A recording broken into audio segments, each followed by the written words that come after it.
नमस्तेऽस्तु भगवन् विश्वेश्वराय महादेवाय त्र्यम्बकाय त्रिपुरान्तकाय त्रिकाग्निकालाय कालाग्निरुद्राय नीलकण्ठाय मृत्युञ्जयाय सर्वेश्वराय सदाशिवाय श्रीमान् महादेवाय नमः।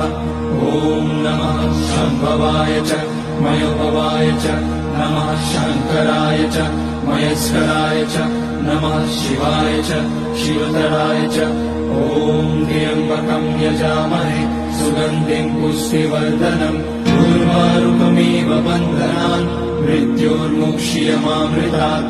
नागेन्द्रहाराय त्रिलोचनाय भस्माङ्गराय महेश्वराय नित्याय शुद्धाय दिगम्बराय तस्मै नकाराय नमः शिवाय।